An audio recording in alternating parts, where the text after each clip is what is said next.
Ehi, dico a te, vuoi un apparecchio acustico a costo zero? Acustica Friulana, via Visinale 16, Muzzana del Turniano, Udine. Telefono 334 27 67 731. Test dell'udito direttamente a domicilio, semplice e veloce. Pagamenti su misura. Non aspettare di non sentire. Campagna di prevenzione dei problemi uditivi. Acustica Friulana. Test dell'udito direttamente a domicilio, semplice e veloce. Un'occasione da non perdere.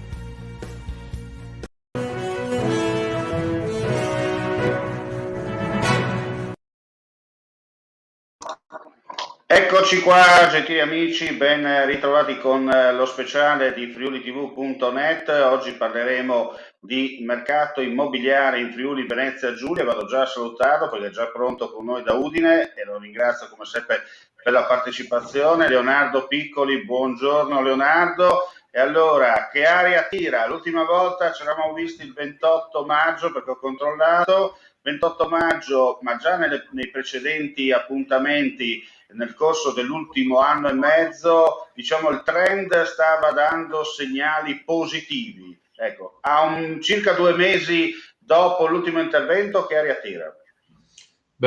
Buongiorno Costantini e buongiorno a tutti gli ascoltatori. Devo dire che le previsioni che avevamo fatto a maggio, anche nei collegamenti precedenti, ed erano delle sensazioni, unitamente alle previsioni, devo dire, sono state confermate dai dati consuntivi che sono stati pubblicati di recente proprio dalle agenzie delle entrate.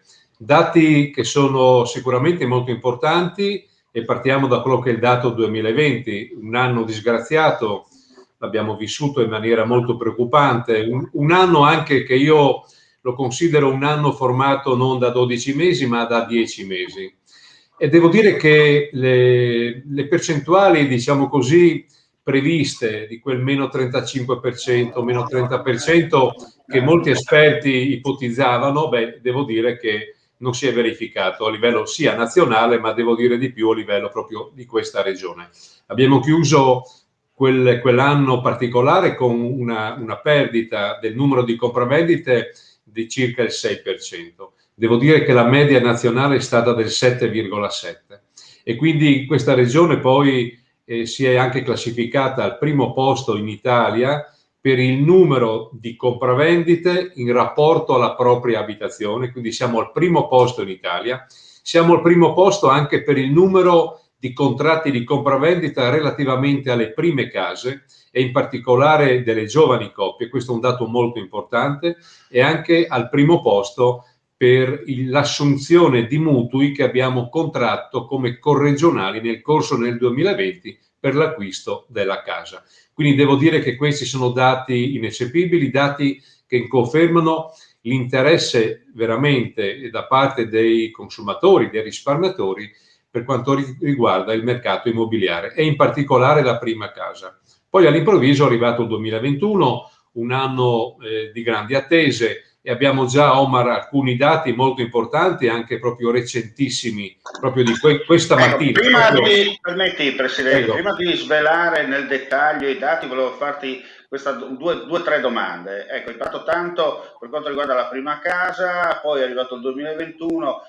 La domanda nasce spontanea. Innanzitutto, il richiedente vuole più la città, cioè dove trova tutto, o preferisce spostarsi in periferia, verso magari la campagna? Allora, il dato 2020 è stato trascinato in un campo di gioco positivo da quelle che sono state le compravendite nelle province. Quindi questo è un dato chiaro oramai e c'era questa voglia, ripeto, di distanziamento urbanistico confermato dai dati.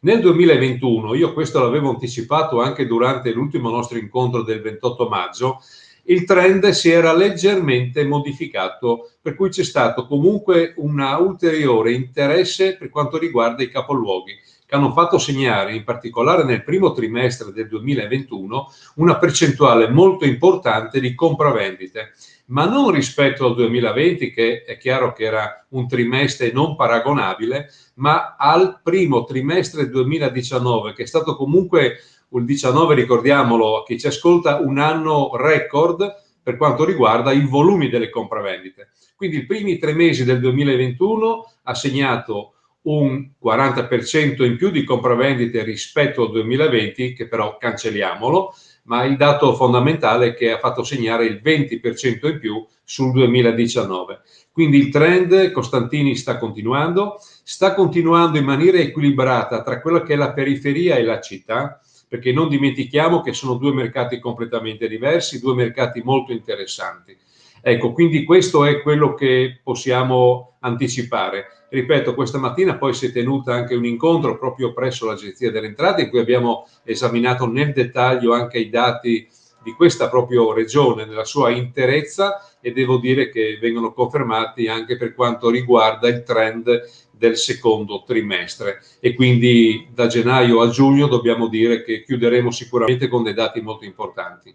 La stagione turistica è alle porte, come avevamo anticipato Costantini Lignano, le seconde case sono state praticamente prenotate luglio-agosto, difficilmente si trovano ancora disponibilità, quindi una stagione che è partita col piede giusto, una stagione che recupererà le perdite purtroppo che ha subito nel corso del 2020, quindi il messaggio è oggi, lo dobbiamo dire, un messaggio molto molto positivo, trascinato anche da quelli che sono due cose molto importanti, ce lo diciamo sempre: il mondo del credito, i tassi vengono ancora confermati a livelli bassissimi, quindi c'è veramente una grande oggi facilità anche proprio nel assumersi un debito a dei tassi, devo dire, molto ma molto bassi. Questi tassi verranno confermati anche nei prossimi anni. Poi la grande novità dell'edilizia agevolata, Costantini, che proprio a fine mese verrà portata in aula al Consiglio regionale per il bilancio di stabilità estivo, altri 40 milioni verranno messi a beneficio di chi presenterà le domande per l'acquisto della prima casa, e questo anche unitamente al decreto sostegni bis recentissimo, che ha dato la possibilità agli under 36 di comprarsi la prima casa esonerandoli da tasse di registro, ipotecarie, catastali, dalla tassa anche governativa sul mutuo. Beh sì, ha fatto aprire un mondo che non pensavamo, un mondo dei giovani che in questo momento si stanno avvicinando al mondo dell'acquisto immobiliare, devo dire con grande soddisfazione. Quindi sono dati molto molto positivi, siamo ancora in zona bianca, non dimentichiamolo mai, perché se il campo di gioco non sarà praticabile tutti questi ragionamenti verranno meno, ma oggi dobbiamo essere molto ottimisti e guardare questo 2021, ma anche io direi i prossimi anni, con le risorse europee che arriveranno, con grande attenzione, entusiasmo e fiducia. Ecco, questi sono tutti segnali molto positivi, Costantini. Senta, Presidente, per quanto riguarda invece il mercato sempre immobiliare, ma dell'affitto, cioè coloro che invece di acquistare la casa direttamente vogliono affittarla, nel senso che cercano un affitto magari in città piuttosto che in periferia, il trend anche lì è positivo? Sì, diciamo che abbiamo dei segnali che ci indicano comunque una tenuta anche nel settore locativo. Dobbiamo anche dire la verità, un settore che ha subito la forte contrazione dell'assenza dei ragazzi universitari. Ricordiamo che solo la città di Udine, il mercato studentesco, il mercato del mondo universitario, occupa circa 3.000 alloggi per quanto riguarda le locazioni. Ecco, questo è venuto meno nel corso del 2020, ma stiamo già notando che per quanto riguarda l'anno accademico in corso adesso proprio di iscrizione e di inizio, abbiamo avuto modo di verificare che già molte famiglie accompagnano i loro ragazzi presso le strutture agenziali prenotando l'abitazione in affitto. Quindi il 2021, io mi auguro, ci auguriamo tutti, che questa didattica a distanza termini e i ragazzi possano riprendere, diciamo così, il loro percorso universitario, di cui Udine e il mercato immobiliare di Udine e dei risparmiatori ne ha tanto bisogno. Ecco, c'è anche una grande, in questo momento, mobilità del mondo del lavoro, e vediamo con grande interesse anche avvicinarsi molte persone che per lavoro devono chiaramente trasferirsi da altre città, e quindi anche questo in questo momento lo stiamo monitorando. Abbiamo avuto un aumento molto importante di circa il 5% in più di numeri di contratti di locazione proprio dettati dalla mobilità lavorativa. Ecco, quindi questo devo dire è un momento molto molto importante, un momento di grande equilibrio, quindi, ripeto, sono numeri che ci fanno guardare il futuro chiaramente con molto ottimismo. Senti, Presidente, per concludere, per quanto abbiamo visto insomma che non sono solo parole, ma i numeri parlano chiaro, no? Nel senso che l'asticella sta andando su, nella speranza che chi sta nella stanza dei bottoni non combini qualche guaio in corso d'opera, no? Perché dobbiamo dare la possibilità a questa azienda Italia, la Casa Italia, diciamo, questo termine per rimanere nel nostro tema, di rimanere aperta, ma soprattutto di riempire, no, i vari piani di pianificazione, perché altrimenti si rischia di trovare la cucina vuota e la camera da letto piena, no, per fare così un discorso in generale. Quello che conta è che ci auguriamo a questo punto che anche verso l'autunno, cioè quando riapriranno le scuole, ci sarà, e soprattutto l'università, come ha sottolineato nel tuo intervento, ci sia magari quell'ulteriore trend positivo che porti a numeri molto interessanti e soprattutto che dimostrino che l'economia finalmente torna a girare, non dico a 360 gradi, ma almeno a 300. Beh, è chiaro che in questo momento la grande preoccupazione, ripeto, è quella di fronteggiare l'emergenza sanitaria, e quindi la vaccinazione sarà un elemento molto importante. Assistiamo anche negli ultimi giorni a queste polemiche tra i Vax e noi Vax. Ecco, in questo momento noi guardiamo invece, facciamo il tifo affinché il campo diventi praticabile, e affinché possa diventare praticabile e affinché potremmo parlare poi di economia, di sviluppo, è chiaro che la vaccinazione oggi è l'unico elemento. Permetti, Presidente, rimango sempre in tema immobiliare, come se tu proponi una casa a un tuo cliente con la muffa o senza muffa, tanto per essere chiari. Lei ha fatto un esempio calzante anche nell'argomento che stiamo trattando, quindi ecco, questa è la grande preoccupazione che abbiamo e che stiamo osservando con attenzione. E poi è chiaro che in questo momento, devo dire, anche la politica si sta muovendo molto bene. Alcuni provvedimenti che sono stati ventilati sono stati accantonati. È chiaro che in questo momento, con tutti questi soldi che arriveranno dall'Europa, l'Europa molto probabilmente farà delle richieste di riforme importanti. Ecco, noi ci auspichiamo che anche la riforma fiscale entri nel mondo del mercato immobiliare, finalmente creando una equità che in questo momento non c'è, e quindi un abbassamento di quello che è il carico fiscale. Riteniamo anche che la ventilata ipotesi di una riforma del catasto, che l'Europa sta ormai da anni chiedendo, possa essere ancora posticipata, perché questo non è il momento di intervenire, perché, ripeto, il mercato si è equilibrato, si è autoregolato, le condizioni sono comunque molto buone, ecco, per cui l'importante è che qualcuno non pensi di fare danni, ripeto, su un momento che si è equilibrato da solo. Ecco, questo possiamo dirlo. Per il resto, ripeto, siamo alle porte dell'estate, siamo già in estate, guardiamo con grande entusiasmo le nostre spiagge piene, le montagne, anch'esse hanno avuto delle richieste incredibili in montagna, con contratti di affitto sulle seconde case stagionali, e quindi questo ci darà sicuramente un segnale molto importante.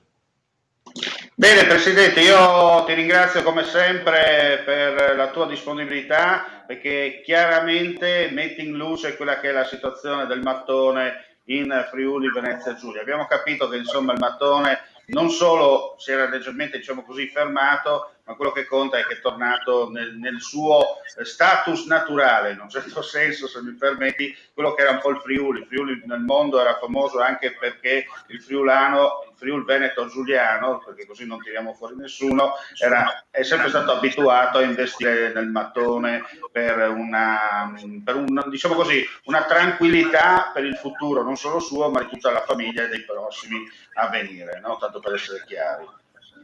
Giusto, giusto.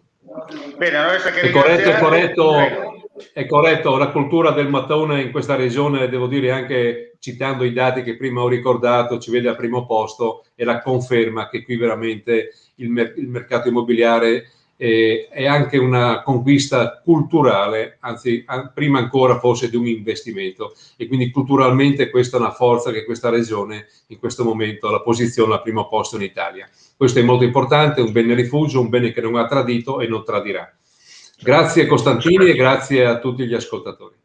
Grazie Presidente, buon lavoro e alla prossima. Noi ci riaggiorniamo a settembre per quanto riguarda il bilancio primavera-estate finale e le prospettive future, insomma, verso fine anno. Grazie ancora, buon È una lavoro a te e a promessa. tutti i tuoi collaboratori. Grazie, è una promessa, a presto. Salve Costantino. Grazie al Presidente, grazie chiaramente ai nostri amici vicini e lontani per la visione all'ascolto. L'informazione su friulitv.net continua attraverso anche il nostro sito friulitv.net con gli aggiornamenti. Per quanto riguarda invece gli audio, video, giornali, nel primo pomeriggio con le ultimissime dal Friuli Venezia Giulia. Grazie come sempre per la visione all'ascolto, siamo sotto ora di pranzo, buon pranzo a tutti e alla prossima. Vuoi assaggiare una birra dove al suo interno scopri la specialità tipica friulana? Lumi Beer, il prodotto ricavato in 20 ettari di terreno coltivato orzodistico, biodiversità, performance ambientale. Lumi Beer nelle sue 5 versioni disponibili, 4 per consumo veloce e dissetante e la versione Magnum per intenditori.